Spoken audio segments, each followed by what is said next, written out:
ఒకటి Congress party opinion ఎంత స్పష్టంగా మహిళా రిజర్వేషన్ బిల్ కి డీలిమిటేషన్ బిల్ ఎంత వ్యతిరేకంగా ఉన్నారని కత్తి వెంకట సామన్న మాటలో చాలా స్పష్టంగా అర్థమైంది.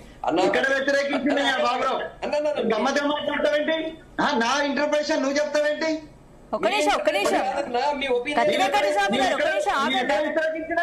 నేను ఎక్కడ వ్యతిరేకించినా? నేను చెప్తా కదా, చెప్తా కదా, మీరు ఆగండి, మీరు ఆగండి, మీరు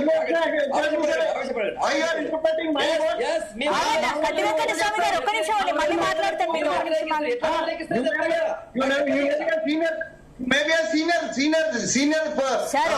కత్తి వెంకట స్వామి గారు ఒక్క నిమిషం మీతో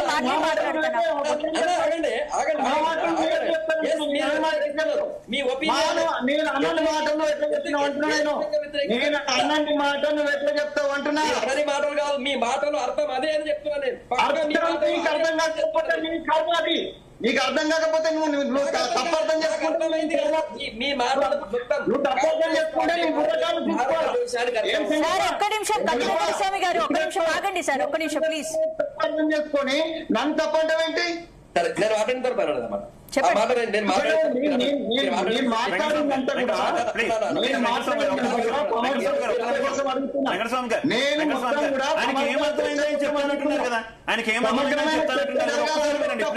ప్లీజ్ ఆయనకి ఏమర్థమైందని చెప్తానంటున్నారు, ఒక్కసారి వినండి ప్లీజ్ దయచేసి. సంగప్ గారు కంటిన్యూ. శివ నేను వెంకట స్వామి మాట్లాడేంతసేపు నేను ఏం డిస్టర్బ్ చేయదు. ఎస్ నా మాటలు ఆయన తప్పు అనిపిస్తున్నాయి కదా, నా తర్వాత చెప్పమనండి, నేను తప్పు అర్థం చేసుకున్నాను చెప్పమనండి. నేనేమన్నా కాంగ్రెస్ పార్టీ ఒపీనియన్ ఏదో చాలా స్పష్టంగా చెప్పింది. ఎస్ ఆ ఒపీనియన్ ఇప్పుడు జరుగుతున్నటువంటి రెండు అంశాలకు సంబంధించి డీలిమిటేషన్ అండ్ మహిళా బిల్లుకు వ్యతిరేకంగా ఉందని బరోబర్ నేను చెప్తున్నా. అది ఎందుకు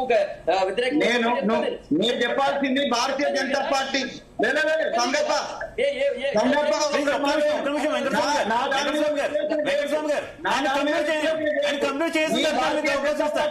నువ్వు భారతీయ జనతా పార్టీ ప్రతినిధి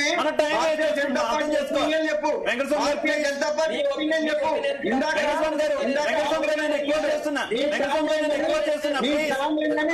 మీ స్టాండ్ ఏందని దేవనని అడిగిండు. మీ స్టాండ్ ఏందని దేవన్ అడిగిండు. మా స్టాండ్ ఏందని నన్ను అడిగిండు.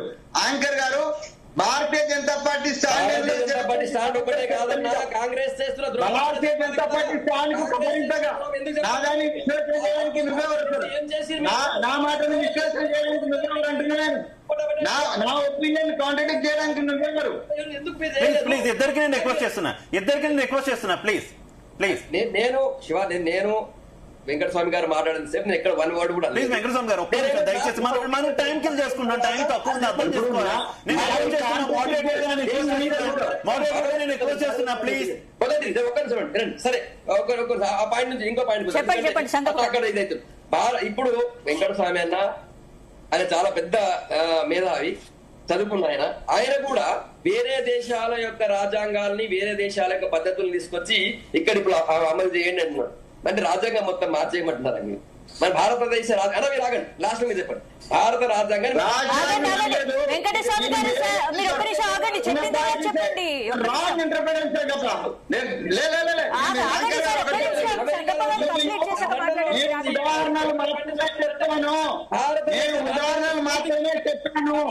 వివిధ దేశాల్లో ఉన్నటువంటి వివిధ ప్రాంతాలు ఉన్నట్టు మీ మోడీ వేసుకొని దేశాలను తిరుగుతున్నాడు. ఎందుకు తిరుగుతున్నాడా? మొత్తం దేశాలను తిరుగుతున్నాడు. ఎందుకు తిరుగుతున్నాడు? మోడీ మొత్తం దేశాలు తిరుగుతున్నాడు, ప్రపంచం అంతా తిరుగుతున్నాడు. మాట్లాడారు కదా సంగప్ప గారు, మాట్లాడండి. వెయిట్ చేయండి, చెప్పండి సంగప్ప గారు. అందరూ నేను అన్న మాట్లాడితే సైలెంట్ ఉన్నా. నేనేమంటున్నా, నా మాటలో తప్పుంటే ఆయన కూడా చెప్పాలా. మధ్యలో వర్డ్ టు వర్డ్ కౌంటర్ అవసరం లేదు కదా. మీరు ఖండించండి నేను మాట్లాడిన తర్వాత. ఒక విషయం మీరు ఒక నిమిషం ఆగల. మీరు అన్నిటికీ నేను చేసి తప్పని మీరు మాట్లాడు. నేనేమంటా, మనం ఏం చేసినా కూడా రాజ్యాంగ స్ఫూర్తికి విరుద్ధంగా చేయకూడదు, రాజ్యాంగ పరిధిలో మనం చేయాలి. ఏ దేశం నుంచి ఏం తీసుకున్నా కూడా. మీరు ఇప్పుడు ఆ ఓటు విషయంలో లేకపోతే సీట్ల విషయంలో వేరే దేశాలను మనం ఎట్లా తీసుకొచ్చి పెట్టాం? మన రాజ్యాంగంలో ఉన్నటువంటి స్ఫూర్తి ఏంది అని మనం మిస్ చేస్తాం. అది మీరు చేయలేం కదా, మొదటిది. రెండోది సమన్యాయం చాలా విషయాలు చెప్పిండు అన్న. సమన్యాయంతో పాటు వన్ ఓట్ వన్ వాల్యూ అనేది కూడా రాజ్యాంగ నిర్మాత బాబాసాహెబ్ అంబేద్కర్ గారు ఆ టీం అంతా చెప్పింది. వన్ ఓట్ వన్ వాల్యూ అనేది ఆ స్ఫూర్తి ఎక్కడ కూడా దెబ్బతినకూడదు అనేది మన రాజ్యాంగ స్ఫూర్తి. మన ఆ వాల్యూ ఎక్కడ దెబ్బతినకూడదు. మీరు దాన్ని తీసేసి మనం వేరే దేశాల్లో ఒక్కొక్క దగ్గర ఒక ఎక్కువ సీట్లు ఉన్నాయి, ఒక్కొక్క దగ్గర ఇంకో రకంగా ఉన్నాయంటే దాన్ని మనం ఇక్కడ అప్లై చేయలేం. మొదటిది. రెండోది, ఆల్ పార్టీ మీటింగ్ పెట్టాలి, వాళ్ళు అందరు ఒపీనియన్ తీసుకోవాలి, మేధావులు అందరూ తీసుకోవాలన్నారు అన్న. ఇప్పుడు పార్లమెంట్ పెట్టింది మళ్ళీ ఒకసారి ఒపీనియన్ తీసుకోవడానికి. ఆల్రెడీ బిల్ సమయంలో అప్పుడు చర్చ జరిగింది, ఇప్పుడు మళ్ళీ ఫైనల్ గా ఇంకోసారి కూడా చర్చ జరుగుతుంది. ఇందులో అన్ని పార్టీలకు సంబంధించిన మేధావులు ఉన్నారు, రాజ్యసభలో అన్ని పార్టీలకు సంబంధించిన ఎంపీలు లోక్సభలో ఉన్నారు. వాళ్ళందరూ కూడా చర్చలో పాల్గొంటున్నారు. కాంగ్రెస్ పార్టీ నుంచి కూడా చాలా మంది మేధావులు, ఇప్పుడు తరుణ్ గొగోయ్ లాంటి వాళ్ళు, మిగతా వాళ్ళు కూడా అందరూ కూడా వాళ్ళందరూ ఇంటలెక్చువల్ ఎంపీస్, సీనియర్ ఎంపీస్, వాళ్ళు కూడా చర్చలో పాల్గొన్నారు. ఏ పార్టీ వాయిస్ కూడా ఎవరు నొక్కలేదు.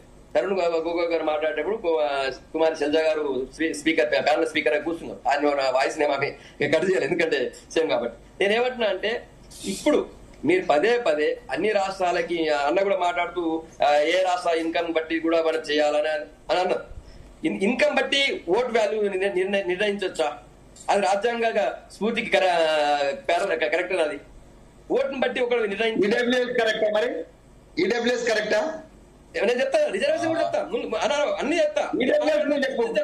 మీరు మాట్లాడిన ప్రతిదీ చెప్తా నేను. అయితే ఇప్పుడు వెంకటస్వామి అన్న కావచ్చు, లేకపోతే రేవంత్ రెడ్డి గారు కావచ్చు, మా పర్ క్యాపిటల్ ఇన్కమ్ మాకు ఎక్కువ ఉంది కాబట్టి మాకు ఎక్కువ ఓట్లు ఇవ్వాలంటున్నారు.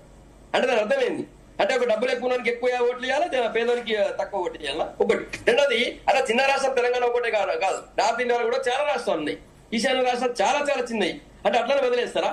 అఫ్కోర్స్ 60 years లో కాంగ్రెస్ పార్టీ పాలించిన రోజులు బార్డర్ లో ఉన్నటువంటి ఏరియా మొత్తానికి చిన్న ఇన్ఫ్రాస్ట్రక్చర్ కూడా లేకుండా, తాగడానికి నీళ్ళు లేకుండా, చివరికి విద్యుత్ లేకుండా వాళ్ళని మాత్రమే డెవలప్ అయినాయి. కేవలం మోడీ గారి హయాంలో మాత్రమే డెవలప్ అయినాయి. అక్కడ ఉన్న వాళ్ళ ప్రజలతో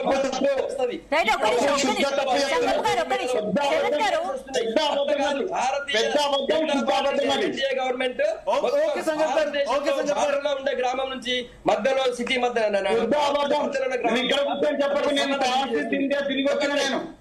అన్న సంగప్ గారు, నేను మిగిలిన గెస్ట్ దగ్గరికి వెళ్తాను ప్లీజ్. పంజాబ్ బార్డర్ పోయొచ్చా, రాజస్థాన్ బార్డర్ పోయొచ్చా? శివ నేను ఏమంటా అంటే, ఒకటి వేరే దేశాలకు రాజ్యాంగాన్ని తీసుకొచ్చి మన రాజ్యాంగం ఇప్పుడు మార్చలే. వీళ్ళు ప్రతిరోజు రాజ్యాంగాన్ని పట్టుకుని రాహుల్ గాంధీ గారు తిరుగుతున్నారు. వీళ్ళు మాకు ఆలోచన కూడా లేదు, వీళ్ళకి ఉంది ఆలోచన. ఇప్పుడు అర్థమైంది.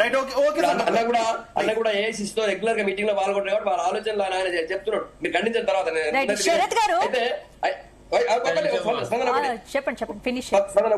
ఇప్పుడు నేను లేవనెత్తిన విషయంలో పదే నువ్వు కూడా ఓబీసీలో వచ్చావు, నువ్వు కూడా ఓబీసీ పార్టీల ఎంపీలు ఉన్నారు, ఈడబ్ల్యూఎస్ చెప్పలే, అవన్నీ మాత్రం దాటేసినావు. ఆత్మవంచన చేసుకోవడం కాదు. ఓబీసీ రిజర్వేషన్ గురించి చెప్పను. మా బిడ్డే కదా, ఆయన మా బిడ్డే, మీరు మా బిడ్డనే కదా. ఇంకా గెస్టులు ఉన్నారు, నేను అవకాశం ఇవ్వాలి. మమ్మల్ని కూడా మీరు అర్థం చేసుకోవాలి ప్లీజ్. జరిగిన తర్వాత పరవరాలు పెరుగుతాయి. కులగణన జరగాలి కదా, కులగణన కంటే ముందే అడిగిన దానికి జస్ట్ 2 years బ్యాక్ అడిగిన డిస్కషన్ వచ్చింది. ఇది కులగణన జరుగుతుంది, కులగణనలో ఖచ్చితంగా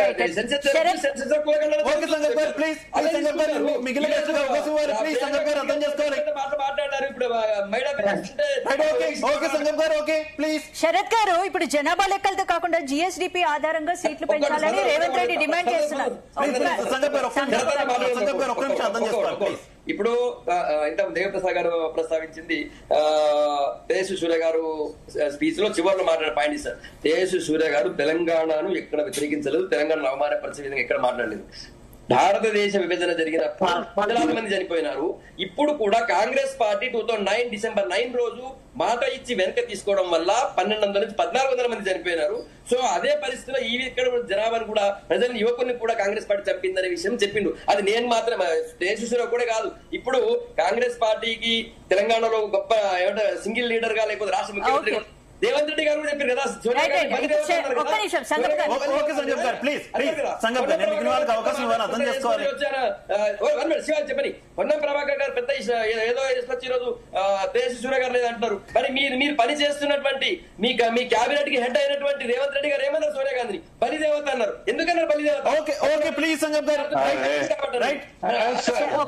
ఒక్క నిమిషం సంగప్ గారు. శరత్ గారు ఇప్పుడు జనాభా లెక్కలతో కాకుండా ఒక్క నిమిషం సార్ మాట్లాడతాను. ఒక్క నిమిషం. ఆత్మవంచన అక్కర్లేదు. తెలంగాణ బిడ్డవు, తెలంగాణ కోసం కొట్లాడినవు, తెలంగాణ గురించి అవమానంగా మాట్లాడితే దాన్ని సమర్థించేటువంటి ఆత్మవంచన ఎందుకు?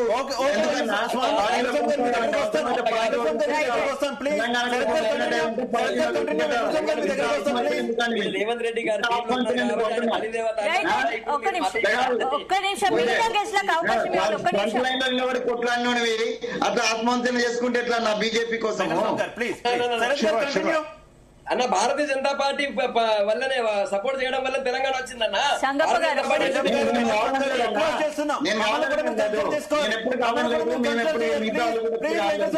వెంకటస్వామి గారు ప్లీజ్ మమ్మల్ని కూడా కన్సిడర్ చేయాలి ప్లీజ్. శరత్ గారు చెప్పండి సార్.